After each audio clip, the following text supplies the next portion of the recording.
est rentré chez lui. En rentrant chez lui, il a dit salam alaikum à sa mère. Elle m'a dit qu'est-ce qui t'arrive, qu'est-ce qui te prend? C'est quoi ces formules? Elle n'avait pas l'habitude d'entendre ça. Pourquoi est-ce que tu dis salam alaikum? Et là, il a commencé à bien se comporter avec elle. Il a fait ses ablutions, il est descendu à la mosquée. Et c'était la première fois de sa vie qu'il accomplit la prière. Imaginez-vous. Et il est rentré en prière. Et il s'est prosterné. Et Allah subhanahu wa ta'ala a voulu que l'ange de la mort vienne prendre son âme pendant qu'il était prosterné. Il est mort prosterné. Subhanallah, regardez comment une personne peut basculer rapidement. Et c'est pour cela qu'il ne faut jamais désespérer lorsque l'on voit une personne qui est loin d'Allah. Il ne faut jamais se dire, non, celui-là, de toute façon, il n'y a plus rien à faire avec lui, il est mauvais, etc., etc. Et on a cité autrefois la fameuse parole que les gens disaient sur Omar ibn Khattab, il disait, si Omar embrasse l'islam, si l'âne de Omar embrasse l'islam, Omar, lui, ne l'embrassera jamais. Il désespérait tellement en Omar qu'il disait son âne peut embrasser l'islam, mais lui, impossible. Et non seulement il a embrassé l'islam, mais il fait appeler Al-Farouq, le discernateur, celui par qui Allah subhanahu wa ta'ala a discerné entre le bien et le mal. D'ailleurs, le prophète alayhi salatu wassalam avait dit, s'il y aurait eu un prophète après moi, ça aurait été Omar, pour vous montrer le mérite qu'avait Omar ibn Khattab radiyallahu anhu. Je reviens simplement sur ce point qui est, même si tes parents ne sont pas musulmans, et je m'adresse à mes frères et sœurs qui sont reconvertis, ouvrez bien vos oreilles, ou plutôt ouvrez vos cœurs. Si vos parents ne sont pas musulmans, il est de votre devoir, c'est une obligation religieuse de les respecter, d'être bienfaisant envers eux. Sa'd ibn Abi Waqqas radiyallahu anhu, le hadith il est rapporté par Muslim. Ce grand compagnon Sa'd, que beaucoup d'entre nous connaissent, avait 17 ans. Cet homme pieux, ce compagnon, radiyallahu anhu, il était connu par l'ensemble des gens comme étant quelqu'un de bon envers sa mère. Il était très gentil, doux avec sa mère. Jusqu'à ce qu'un jour, sa mère l'a mis devant un défi, ou plutôt une épreuve. Elle lui a donné le choix entre choisir entre sa religion et elle. Elle a dit soit ta religion, soit moi. Tu m'aimes? Abandonne la religion de Muhammad sallallahu alayhi wa sallam. Sa'd radiyallahu anhu lui a dit, je ne peux pas abandonner ma religion, bien que je t'aime, mais je ne peux pas abandonner la religion de Muhammad sallallahu alayhi wa sallam. Suite à quoi, elle lui a dit, je vais m'abstenir de manger et de boire jusqu'à ce que tu renies la religion, et si tu ne la renies pas, je mourrai ainsi et les gens t'humilieront et diront de toi que tu as été la cause de la mort de ta mère. Donc là c'est une grande épreuve, mais Sa'd radiyallahu anhu est resté ferme, solide face à cette grande épreuve, et elle s'est donc abstenue de manger et de boire pendant 2 jours jusqu'à perdre conscience. Lorsqu'elle se réveilla, Sa'd se dirigea vers elle et lui a dit, écoutez bien, il lui a dit, maman, tu sais que je t'aime, mais sache que si tu possédais 100 âmes, et que chaque âme sortait l'une après l'autre, je ne renierai jamais la religion de Muhammad sallallahu alayhi wa sallam. Et là, Allah tabaraka wa ta'ala révéla le verset où il a dit que Allah subhanahu wa ta'ala a dit, si tous deux t'amenaient à associer ce dont ils n'ont aucune connaissance, ne leur obéis pas. S'ils t'appellent au polythéisme, à l'associationnisme, s'ils t'appellent à la désobéissance, à la transgression au péché, ne leur obéis pas. Mais en parallèle, Allah il a dit quoi? Il a dit, et comporte-toi avec eux convenablement dans ce monde. C'est-à-dire que même s'il t'appelle, et subhanallah, le cheikh a dit, méditez sur ce verset, s'il t'appelle au shirk, s'il t'appelle au kufr, à la mécréance, au fait d'associer Allah subhanahu wa ta'ala, t'imagines, ils t'ont pas appelé à désobéir par un petit péché, c'est le seul homme. Malgré cela, tu dois quand même bien te comporter avec eux. Malgré cela, tu dois quand même bien te comporter avec eux. Ensuite, je reviens donc à dire que chacun d'entre nous doit faire attention à son comportement. Aime tes parents, mon frère. Ma soeur, aime tes parents. Fais en sorte qu'ils t'aiment. Donne-leur de l'amour pour en recevoir. S'ils sont mauvais envers toi, sois bon envers eux. S'ils t'aiment, montre-leur ton amour. Il faut à tout prix que tu les prennes dans tes bras. Que tu leur dises de bonnes paroles. Que tu les écoutes. Que tu partages un moment avec eux. Que tu discutes avec eux. Que tu es à l'écoute de ce qu'ils disent. Car aujourd'hui, hélas, le cheikh a souligné un point. Aujourd'hui, cette génération a changé. Elle n'est plus comme l'ancienne. Ils sont tous attirés par les nouvelles technologies. Le papa, au lieu de voir son enfant, non. L'enfant, il est occupé devant Internet. Il est occupé devant un ordinateur ou devant un écran. Et donc on ne voit presque plus, ou plutôt il arrive que certains ne respectent plus le droit des parents et ne dialoguent plus. Et ils se détournent de leurs parents en disant qu'il y a bien sûr une différence de mentalité. Tu gagneras ce bas monde et l'au-delà si tu es bienfaisant envers tes parents. Comprends-le bien. Si tu es bon envers tes parents, tu as tout gagné. Le cheikh dit qu'après le décès de sa mère, vous savez, sa mère, qu'Allah subhanahu wa ta'ala lui fasse miséricorde, petite Amine, est décédée en l'an 2000. Il dit, si aujourd'hui j'aurais un souhait, ça aurait été que ma mère soit en vie pour que je puisse lui laver ses pieds et que l'eau qui coule de ses pieds, je le bois. Imaginez-vous un petit peu. Imaginez-vous. Il faisait partie de ceux qui aimaient énormément sa mère. Et il dit même qu'une fois, en allant faire un sermon, une khutbah du vendredi, il n'a pas eu le temps de préparer son discours. Jusqu'à ce qu'il est arrivé près de la mosquée, il est passé par sa mère et il a dit « Maman, fais une invocation, demande à Allah subhanahu wa ta'ala qu'il me facilite, car pour moi ce ne sera pas facile. » Et c'est ce que sa mère a fait. Sa mère a fait une invocation afin qu'il puisse être inspiré.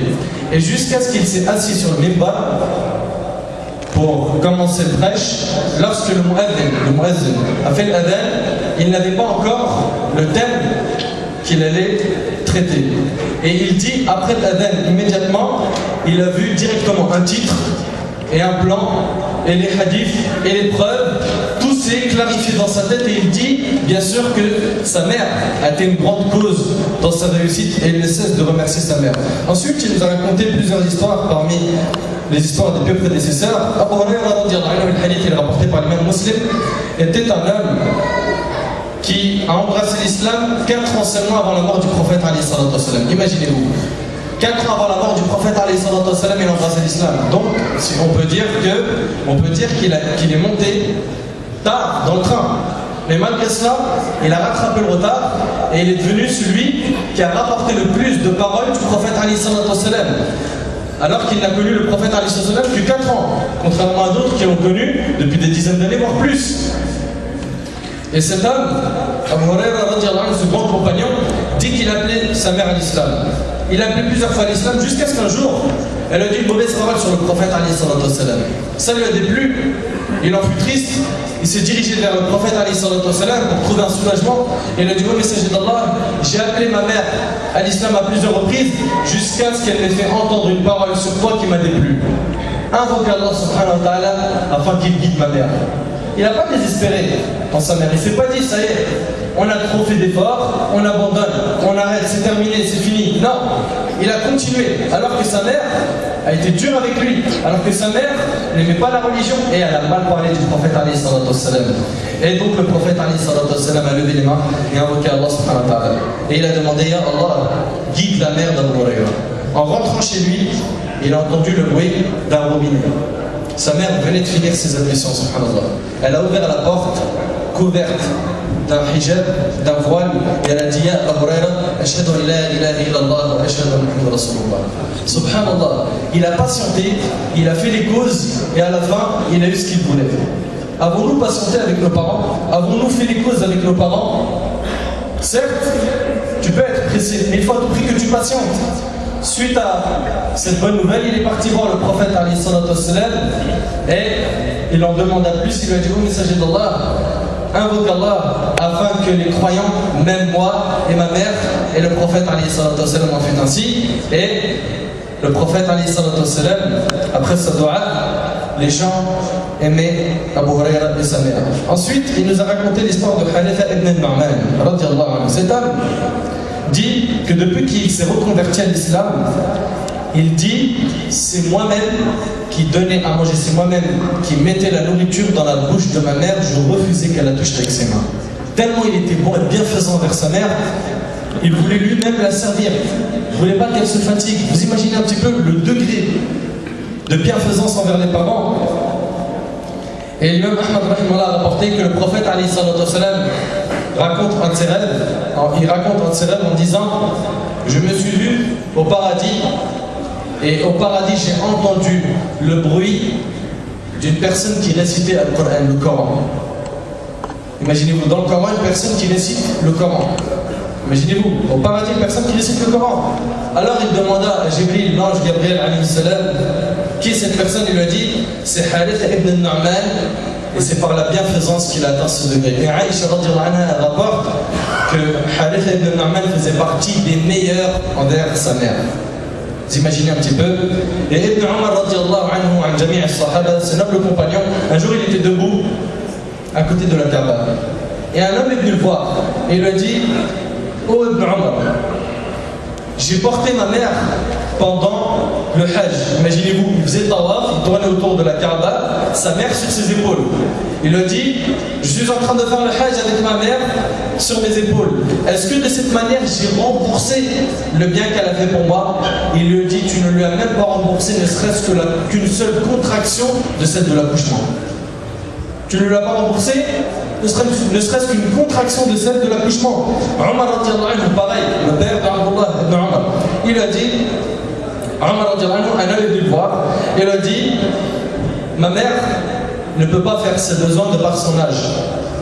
Il faut qu'elle soit accompagnée. Et à l'époque du prophète alayhi salatu wassalam, il n'y avait pas de WC dans la maison. Non, c'était dans le désert. Alors il portait sa mère et il allait loin dans le désert, dans un endroit bien sûr à l'abri des gens. Il se mettait loin d'elle, et une fois qu'elle avait terminé, il la reprenait sur son dos et il la ramenait à la maison. Il lui a dit, est-ce que de cette manière j'ai remboursé le bien qu'elle a fait pour moi? Il lui a dit, absolument pas. Et il lui dit d'ailleurs, tu fais ça en souhaitant qu'elle meure, alors qu'elle, quand tu étais petit, elle te faisait faire tes besoins en souhaitant que tu restes en vie. Subhanallah. Ça, c'était les compagnons radhiyallahu anhum. Et bien sûr, si on raconte ces histoires, c'est pas pour dire, Masha'Allah, oh, qu'est-ce que c'était beau. Non, c'est pour prendre des résolutions, pour changer. Si tu étais bon envers tes parents, sois très bon. Si tu étais gentil, sois très gentil. Si tu étais très gentil, sois la gentillesse même. Al-Fadl ibn Yahya, cet homme-là, il a été emprisonné, lui et son fils. Et son père avait une maladie dans sa peau et il ne pouvait pas faire ses ablutions avec de l'eau froide. Et bien sûr, dans sa cellule, il n'y avait pas d'eau chaude. Qu'est-ce qu'il faisait son fils? Il allait prendre de l'eau qui était froide. Il la mettait dans une casserole et il y avait une petite lampe dans la cellule. Il restait debout avec la casserole à côté de la lampe pendant 4-5 heures pour chauffer l'eau pour que son père puisse faire des ablutions. Vous imaginez un petit peu? Mohammed ibn al-Munkadir, rahimahullah, cet homme qui était vraiment extraordinaire, cet homme dit, une fois ma mère m'a appelé et j'ai répondu oui mais à haute voix. Et donc il a levé le ton. Il dit, j'ai tout de suite regretté et j'ai libéré 2 esclaves pour qu'Allah me pardonne mon péché. Aujourd'hui on a des jeunes et des moins jeunes qui osent la voix, qui parlent à voix haute dans la maison, qui critiquent, qui insultent, qui disent de mauvaises paroles à leurs parents. Imaginez-vous cet homme, simplement parce qu'il a dit oui à voix haute, il a considéré que c'était une désobéissance. Que dire de ce que l'on fait et ce que l'on voit aujourd'hui? Ali ibn al-Hussein, rahimahullah, cet homme disait que lorsqu'il mangeait avec sa mère, il attendait que sa mère termine le repas pour qu'il puisse manger. Il lui a demandé, mais pourquoi est-ce que tu faisais cela? Il disait, de peur qu'en mangeant avec ma mère en même temps, que je mette ma main sur une chose que ma mère a désirée et que je la mange et que je me considère désobéissant car j'aurais mangé une chose que ma mère désirait. Il voyait très loin. Wallah, c'était vraiment un autre monde. On a besoin de se rapprocher de ces comportements. Uwais al-Qarni, rahimahullah, qui était un tabi'i, la génération qui a vécu après les compagnons, radiyallahu anhum, vivait au Yémen. Cet homme vivait au Yémen à l'époque du prophète alayhi salatu wassalam. Cela veut dire que le prophète alayhi salatu wassalam était en vie et lui, il vivait au Yémen. Ce qui l'a empêché d'aller rencontrer le prophète alayhi salatu wassalam et de devenir un compagnon, car c'est en rencontrant le compagnon, en étant musulman et en mourant musulman qu'on devient compagnon, ce qui l'a empêché de rencontrer le prophète alayhi salatu wassalam était que sa mère était malade et qu'il prenait soin d'elle. Et on lui a proposé d'aller voir le prophète alayhi salatu wassalam pour passer de tabi'i, successeur, à compagnon, mais il refusa. Pourquoi? Sa mère était malade et il reste auprès d'elle afin de lui donner à manger, à boire, à l'aider à faire ses ablutions, lui donner ses médicaments, etc. Cet homme, tellement il était bienfaisant, il s'est passé une chose vraiment extraordinaire et miraculeuse avec lui. Sa mère mourut à l'époque du califat d'Abu Bakr al-Siddiq, radiyallahu anhu. Donc, il n'a pas pu rencontrer le prophète alayhi salatu wassalam jusqu'à la mort de sa mère. Et Allah, tabaraka wa ta'ala, par sa justice et sa générosité, pour rétribuer, récompenser cette œuvre, il a envoyé l'ange Gabriel, Jibril alayhi salam, voir le prophète alayhi salatu wassalam, la meilleure des créatures qui existaient sur terre. Et il lui a dit, l'ange Gabriel, il va voir le prophète alayhi salatu wassalam et lui dit, il y a un homme au Yémen qui s'appelle Uwais al-Qarni. Subhanallah, Allah Azza wa Jal a voulu que son nom soit mentionné et que l'on parle de lui-même 1400 ans après sa mort. Il lui a dit, il y a un homme qui s'appelle Uwais al-Qarni, qui fait partie des meilleurs avec sa mère. Montre aux compagnons son mérite, parle de lui, fais-le connaître, et dis-leur que s'ils le rencontrent, qu'ils lui demandent d'invoquer Allah en leur faveur afin qu'Allah leur pardonne leurs péchés. Wallah, c'est extraordinaire. Et là, le prophète s'adresse aux compagnons en disant, il y a au Yémen un homme qui s'appelle Uwais al-Qarni qui fait partie des meilleurs tabi'in. Des meilleurs tabi'in. Cet homme était le meilleur avec sa mère. Si l'un de vous le rencontre, qu'il lui demande qu'il invoque Allah pour lui, afin qu'il lui pardonne son péché. Et là, il s'adresse à Abu Bakr, Omar, Othman, Ali. Il leur dit, si vous rencontrez Uwais, dites-lui qu'il fasse des du'as pour vous. Et c'est Omar radiallahu anhu qui l'a rencontré lorsqu'il est arrivé au Yémen. Il leur a dit, Afikum Uwais al-Qarni, y a-t-il parmi vous Uwais al-Qarni? Jusqu'à ce que on lui ait montré Uwais, et là il lui a dit, invoque Allah tabaraka ta'ala pour moi, demande-lui qu'il me pardonne les fautes. Tu lui as dit, mais tu es le prince des croyants, comment cela? Et il lui a expliqué, subhanallah, cette histoire. Comment il a atteint ce rang? Par la bienfaisance envers les parents. Subhanallah, l'histoire, elle est vraiment remarquable. Mes frères et sœurs, pour terminer, le cheikh nous demande de passer à l'action. Pour pas que ce soit un discours, comme beaucoup d'autres qui ont été écoutés, et où il n'y a pas eu d'action, il donne du concret en disant, en rentrant chez nous, que chacun d'entre nous embrasse la main de sa maman, si elle est toujours vivante. Qu'il embrasse la main de sa mère, qu'il embrasse sa tête, qu'il lui dise de bonnes paroles, qu'il reste à ses côtés, qu'il l'écoute, qu'il soit bon envers elle, qu'il soit juste avec elle. Quant à celui qui a perdu sa mère, ou son père, ou ses deux parents, il peut toujours les honorer même après leur mort, s'ils sont morts musulmans. Comment? En invoquant Allah subhanahu wa ta'ala en leur faveur, en faisant des du'as pour eux, en disant Ya Allah pardonne-leur, Ya Allah fais leur miséricorde, Ya Allah fais que dans leur tombe ils vivent le paradis, Ya Allah fais du'a. Demande aussi à Allah subhanahu wa ta'ala qu'il pardonne leurs péchés, leurs erreurs. S'ils n'ont pas accompli le hajj et que tu as accompli toi le hajj, accomplis le hajj pour tes parents. Si tu peux faire des aumônes dans l'intention de faire parvenir la récompense de cette aumône à tes parents, fais-le. D'ailleurs, le cheikh il dit qu'il a écrit jusqu'à maintenant 180 livres. Il dit que parmi les cadeaux que j'ai offerts, ou plutôt les cadeaux que j'ai donnés à ma mère, c'est que à chaque fois que j'ai écrit un livre, je l'ai écrit dans l'intention que ce soit une aumône et que cette aumône parvienne, sa récompense parvienne à ma mère. Vous imaginez? Rends visite à tes parents, si tu ne vis pas avec eux, appelle-les, prends de leurs nouvelles, après leur mort, rends même visite aux amis de tes parents. Même si tu étais mauvais, tu peux rattraper la chose s'ils sont vivants et s'ils sont morts. Mes frères et sœurs, que chacun d'entre nous prenne une résolution ferme aujourd'hui de changer envers son père, envers sa mère. S'il était bon, qu'il soit très bon envers ses parents, qu'il s'améliore, qu'il se rapproche de la perfection autant que possible. Et on conclut, Inch'Allah, la conférence afin de laisser place aux questions-réponses.